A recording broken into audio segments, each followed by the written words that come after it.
Bonjour tout le monde, on est ensemble pour 30 minutes d'actualité. Depuis le début de la crise sanitaire, les aides de l'État ont permis aux restaurateurs et gérants de bars de sortir un petit peu la tête de l'eau, mais certains sont des cas particuliers et ne touchent rien. Dans ce journal, un boulanger-pâtissier, également gérant d'un salon de thé à Sarreguemines, prendra la parole. Il sera aussi largement question d'écologie et de travaux. Plus de détails en images dans le Flash Info du jour. D'importants travaux de construction d'une chaufferie biomasse et d'un réseau de chauffage sont en cours à Sarreguemines. La chaufferie sera alimentée avec 70% de plaquettes forestières et 30% de gaz.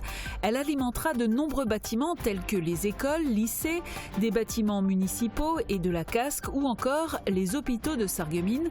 Le réseau sera déployé sur 18,5 km pour desservir l'ensemble des clients.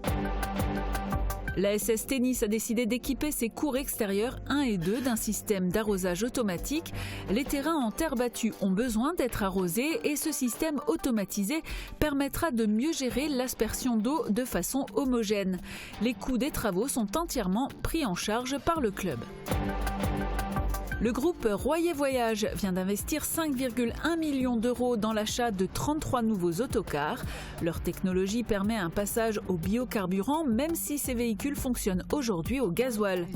Le groupe a déjà prévu d'équiper ses différents sites d'approvisionnement en biocarburant dans les 15 prochains mois. Des militaires du 16e bataillon de chasseurs à pied de Bitche viennent de partir en opération Sentinelle. Ces soldats ont l'habitude d'intervenir en zone de conflit, mais pour protéger la population sur le territoire français, la mission est différente et les entraînements sont essentiels pour prendre leur marque. Julie Müller-Volb est auteure, elle est originaire de Rohrbach-les-Bitches et vient de publier son nouveau roman « Foutue Alchimie », une comédie romantique, drôle et légère qu'elle a auto-publiée. Sa première trilogie, Leiden, lui avait permis de remporter le prix de l'Imaginaire 2017. Les salons de thé, ils font partie des oubliés. En effet, ils ne touchent pas ou très peu d'aide pour compenser leur fermeture administrative. C'est l'objet de notre duplex du jour. Guillaume, bonjour. Alors, est-ce que tu peux nous expliquer plus en détail la situation ?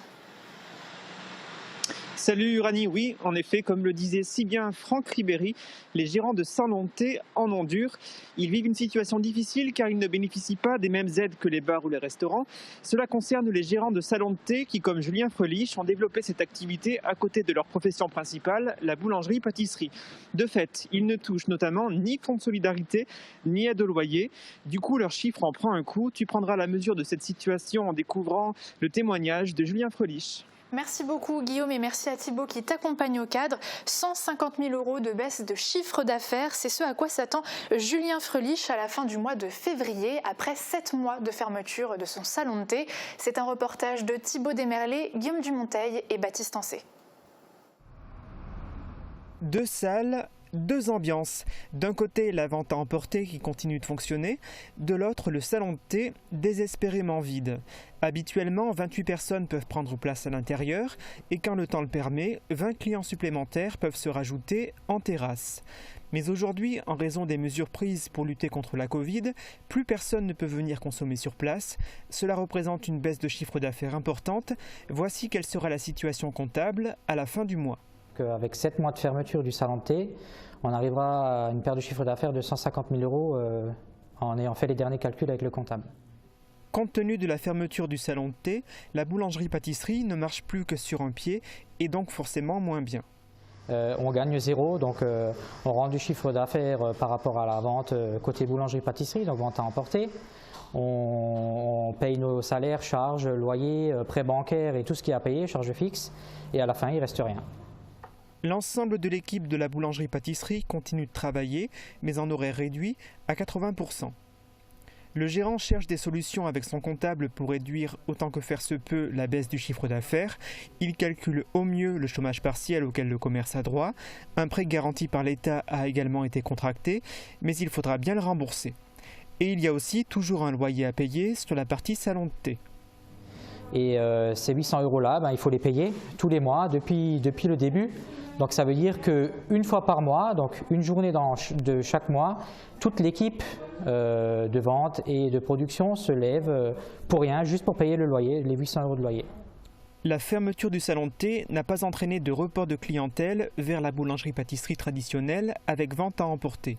Le salon de thé permettait de toucher un autre public, une clientèle de passage, notamment des Allemands. Et nous sommes justement en lien avec Julien Frelich. Bonjour à vous. Bonjour. Alors le 29 janvier dernier, vous avez poussé un coup de gueule sur les réseaux sociaux. Pour quelles raisons, expliquez-nous? Alors j'ai poussé un coup de gueule sur ma page Facebook parce que nous subissons une semi-fermeture administrative en tant que gérant de boulangerie-pâtisserie avec une activité annexe en salon de thé. Donc nous avons les mêmes contraintes que les bars, cafés, restaurants, mais nous n'avons le droit à absolument aucune aide de la part de l'État. Donc notamment le fonds de solidarité. Et cela met bon nombre d'entreprises à mal, dont la mienne. Et si je me bats aujourd'hui, ce n'est pas que pour moi, c'est pour tous les autres collègues en France qui sont dans la même situation.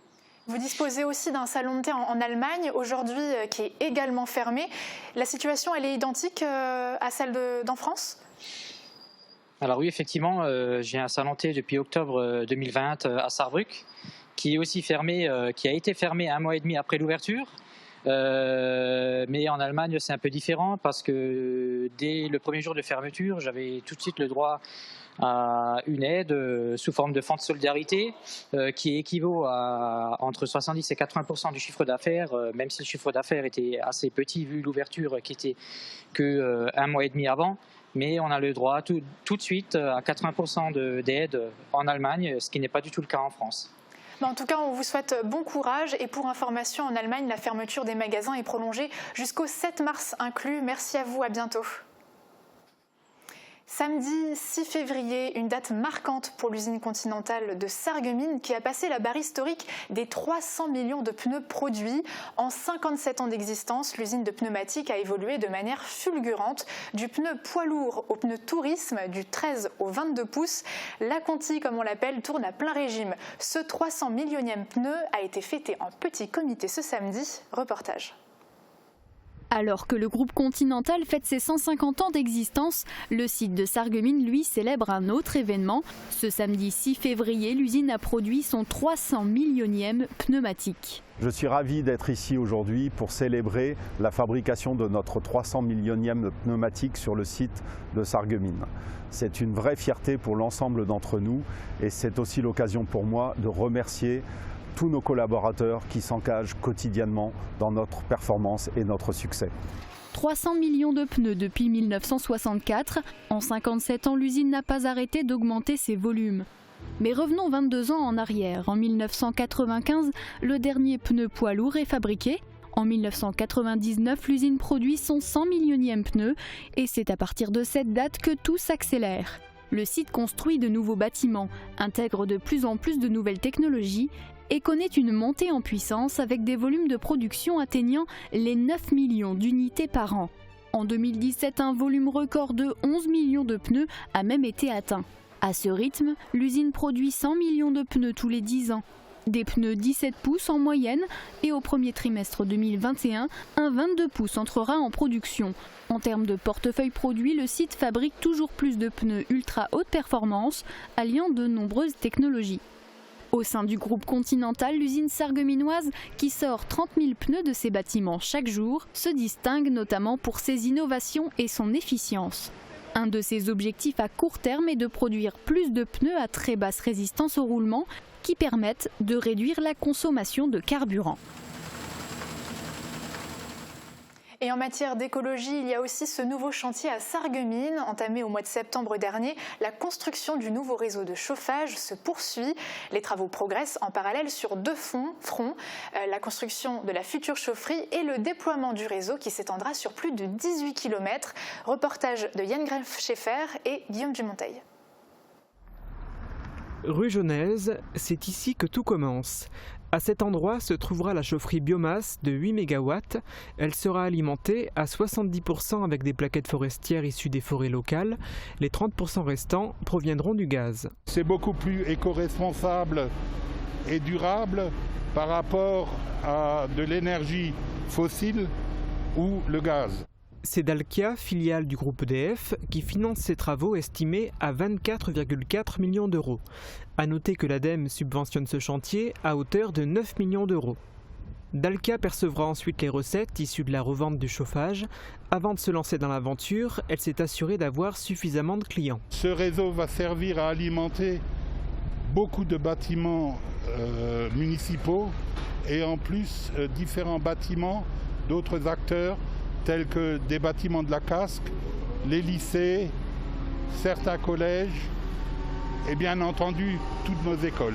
Sans oublier les hôpitaux de Sarreguemines qui seront les plus gros clients de ce futur réseau de chaleur. Seront aussi connectés des bâtiments de SCH et d'autres bailleurs de Sarreguemines. Le chantier est d'envergure. En plus de la construction de la chaufferie, il faut déployer le réseau sur 18,5 km pour desservir l'ensemble des clients. On a posé à peu près aujourd'hui à partir de la rue Jaunaise et dans le quartier notamment du Vieux-Chêne à peu près 2 km de réseau, ce qui fait pas tout à fait, un peu plus que 10% on va dire de la longueur totale du réseau à poser, puisqu'on parle de 18 km à peu près à déployer. Et on pense à partir de la deuxième partie de cette année commencer les travaux donc sur la rive gauche, pour on va dire une mise en service du réseau qui pourrait être imaginée entre mi et fin 2022. Ce chantier est très technique. Il faudra notamment traverser la Sarre. Les ouvriers n'en sont qu'au début des réjouissances. Travaux toujours, mais sur les cours de tennis. Pour les non-initiés à la balle jaune, sachez qu'un terrain en terre battue a besoin d'être arrosé avant que l'on puisse y jouer dessus. Bien souvent, ce sont les joueurs qui se chargent de cet arrosage. À Sarreguemines, les cours vont dorénavant être équipés d'un arrosage automatique. Regardez. À défaut de sportifs, Covid oblige, les cours extérieurs 1 et 2 de l'ASS Tennis accueillent des ouvriers spécialisés. Le but des travaux, installer un système d'arrosage automatique sur ces terrains en terre battue. Non pas pour les transformer en jardin, mais car la pratique du tennis sur cette surface nécessite qu'elle soit arrosée avant que les joueurs commencent à s'échanger des balles. Le système installé permettra au terrain d'être mieux arrosé qu'auparavant. Comme c'est un système qui est automatisé, ça permet de mieux gérer l'aspersion d'eau de façon homogène. Donc on a un programmateur automatique qui se mettra en route la nuit et qui pourra aussi être mis en route manuellement par des boutons poussoirs. Le système d'arrosage permettra d'utiliser moins d'eau, un plus écologique qui correspond à la volonté du club de verdir son activité. L'éclairage est par exemple déjà effectué par des LED.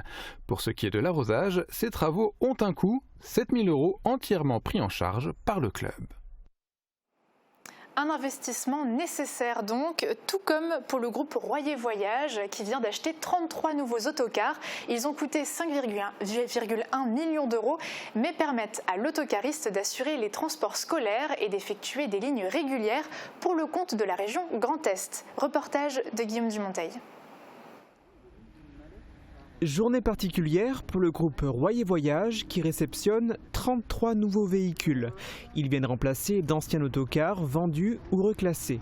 C'est la première fois de son histoire que le groupe renouvelle autant de véhicules en une seule fois. À travers cet investissement de 5,1 millions d'euros, nous avons réduit les rejets de 92%. À la baisse des consommations moyennes permises par l'acquisition de ces nouveaux véhicules se rajoute l'innovation technologique, ce qui permet d'atteindre un tel pourcentage.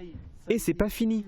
Si ces véhicules fonctionnent aujourd'hui au gasoil, ils peuvent rouler demain avec une autre source d'énergie. La technologie de ces véhicules permet le passage au biocarburant et donc nous avons prévu d'équiper nos différents sites d'approvisionnement en biocarburant. Cela devrait être le cas dans les 15 prochains mois. Ces nouveaux véhicules, répondant à la norme Euro 6D, sont plus chers que des véhicules classiques. C'est entre 15 et 20%. Le surcoût, c'est un surcoût d'investissement, mais c'est après aussi un surcoût de maintenance. Les technologies ont tellement évolué qu'aujourd'hui, les techniciens doivent suivre des formations en permanence pour pouvoir suivre le rythme et arriver à maintenir ces véhicules qui sont devenus beaucoup plus complexes. Mais ce surcoût et la nécessaire adaptation engendrée par l'acquisition de ces nouveaux véhicules permettent au groupe Royer Voyage de remporter des marchés importants. La région Grand Est l'a choisi pour effectuer pendant 7 ans des transports scolaires et des lignes régulières sur son nouveau réseau Fluo. À travers ses entreprises, Socha, Sotram et Stob, le groupe Proyer dessert 88 villes et villages.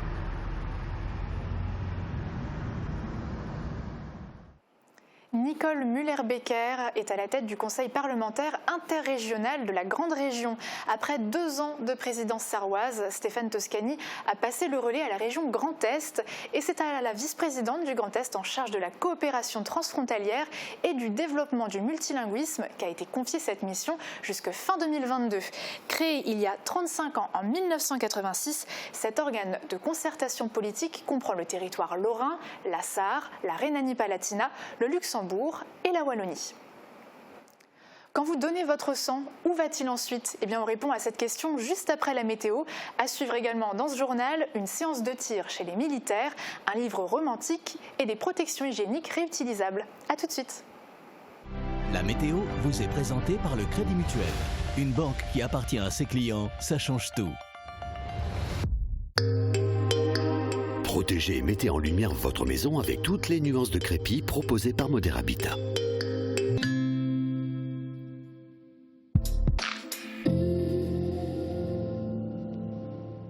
Bonjour tout le monde, je m'apprêtais à partir pour tourner la météo et je me suis retrouvée coincée avec une portière gelée. J'ai donc cherché des solutions sur internet et je vais vous les présenter.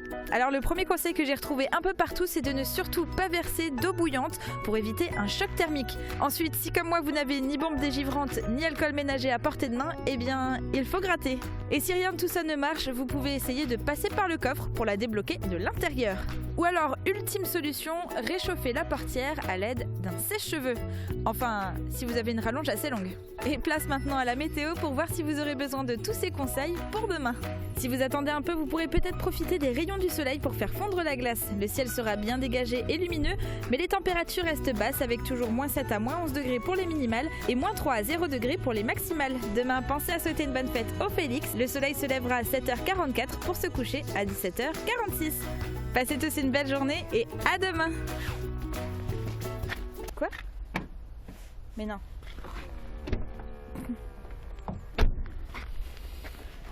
C'est pas possible.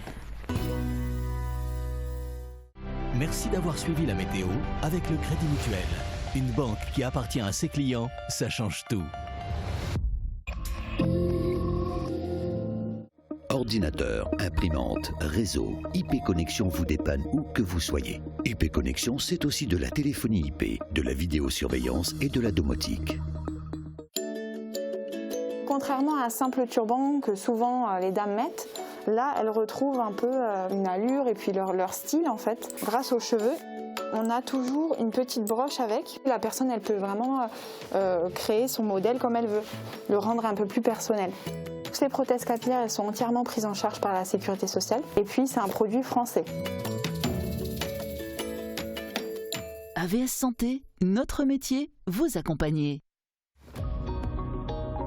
Quand je suis à distance de mon interlocuteur, j'ai du mal à l'entendre malgré mes appareils. Avec vos appareils, on peut coupler le mini-micro. C'est un système qui va vous permettre d'entendre votre interlocuteur à distance, que ce soit par exemple dans un cours de sport ou une conférence ou même lors d'une réunion. Le son passe dans le mini-micro et va directement à vos appareils auditifs.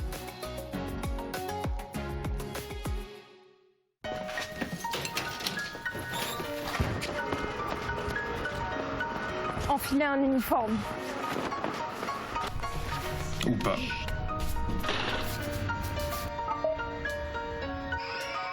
Courir dans tous les sens.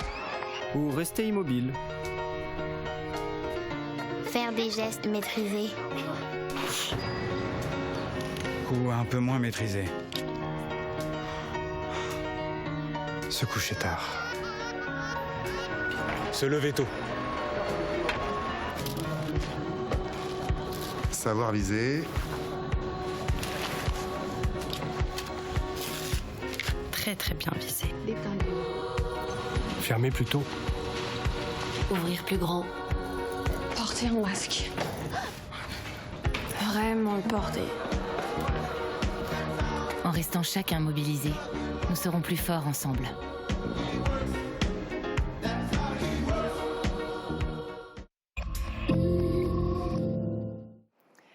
réserves baissent. 1 heure pour sauver 3 vies, des phrases que vous avez entendues maintes et maintes fois pour le don du sang. Dans le Grand Est, il existe plusieurs maisons du don, dont Metz et Strasbourg, ce qui permet d'organiser des collectes régulièrement sur tout le territoire. Dans l'arrondissement, les donneurs sont très nombreux, mais une fois collectés, où va le sang? Réponse dans ce reportage. Pas de siège vide cet après-midi. Pour cette énième collecte de sang à Sarreguemines, le matériel est prévu pour recevoir 105 personnes. En 4 heures, 74 donneurs se sont déplacés, dont 4 nouveaux. Alors qu'est-ce qui vous a poussé aujourd'hui à venir vous donner votre sang? Déjà une envie de donner parce que ça faisait très longtemps que j'avais pas eu l'occasion de donner et puis après le temps. Quand on peut aider les autres, quand on peut sauver des vies, pourquoi hésiter donc voilà. Une fois collecté, le sang sera déplacé à Nancy pour être préparé avant la redistribution. Un échantillon est également envoyé dans un laboratoire d'analyse pour vérifier que le donneur n'est atteint d'aucune maladie de type hépatite ou sida. Et quand on donne le feu vert, ce sang, il va servir essentiellement dans la région Grand Est. Mais il faut savoir, Grand Est, il y a une grande générosité de la population par rapport à d'autres régions. Je ne veux pas dire qu'on est au top, mais on est dans les 3 premiers.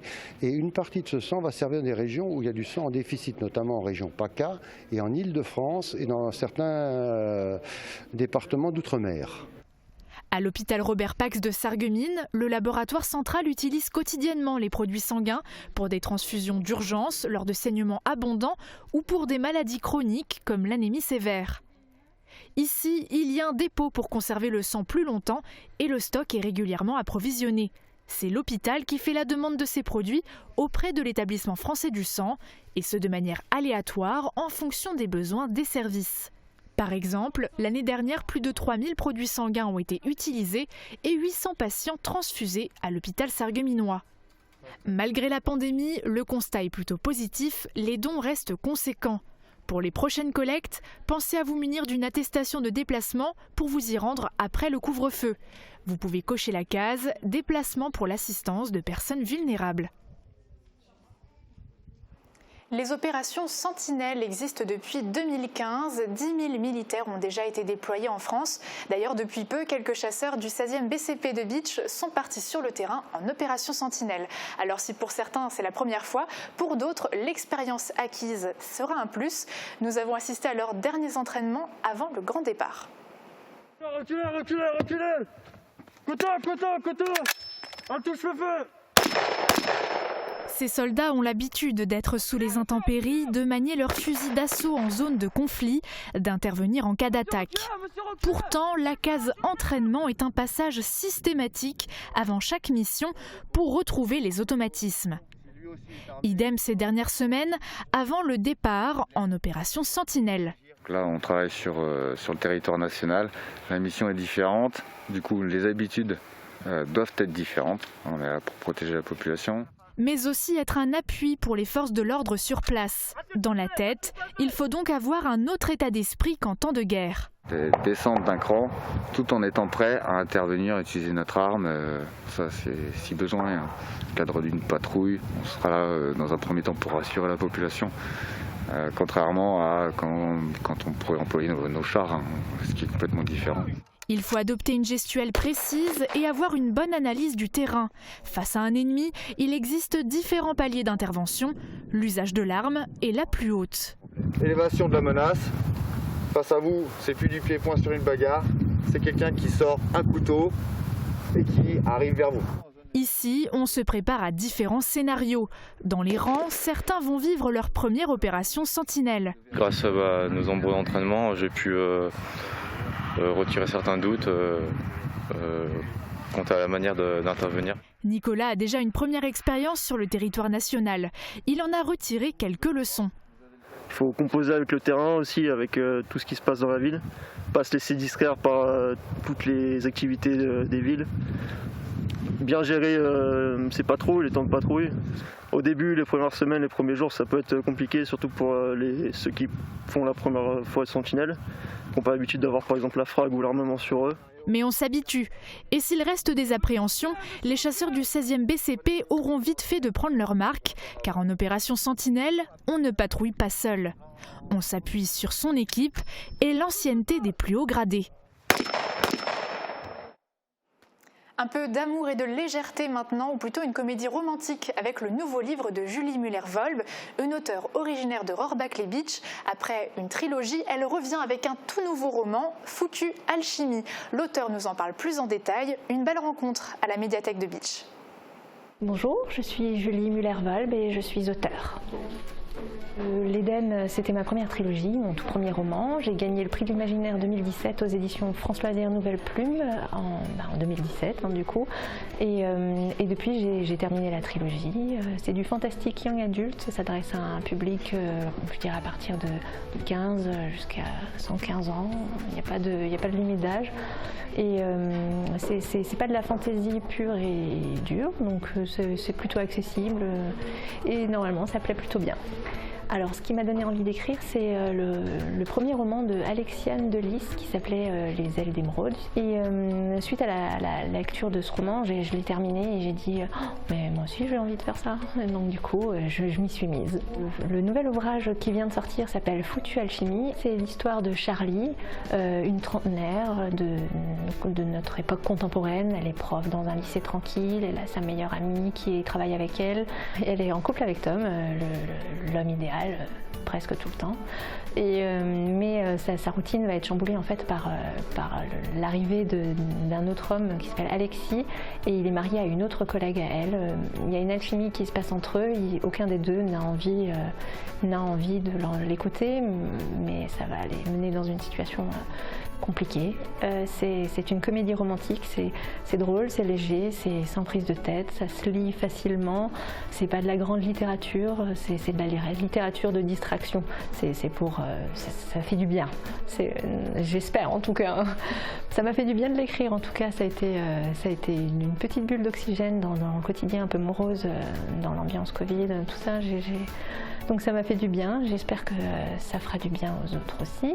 Je dirais que je suis une auteure jardinière, c'est un terme assez répandu dans le milieu, c'est-à-dire que je me laisse porter par l'inspiration. Donc j'ai commencé par du fantastique young adulte, j'ai écrit une comédie romantique, j'ai écrit un roman de résilience concernant la maladie de mon petit frère.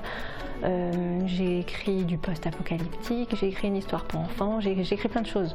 Alors j'écrirai jamais de thriller, ça je le sais déjà parce que je suis bien trop froussarde pour ça. Je pense que je me ferai peur toute seule.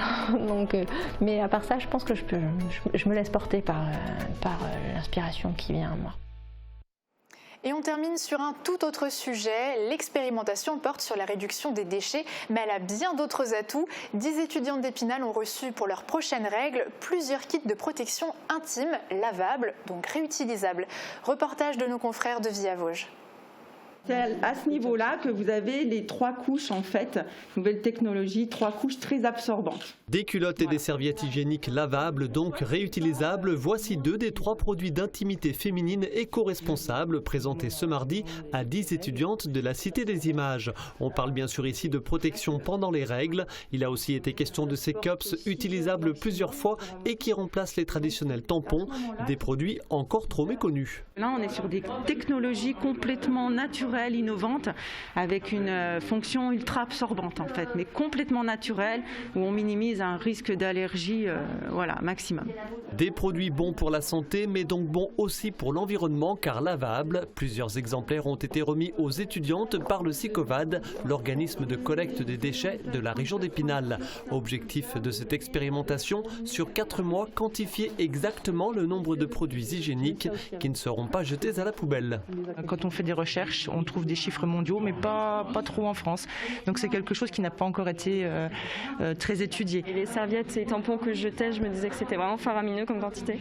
Et je voulais vraiment tester une alternative plus écologique et responsable.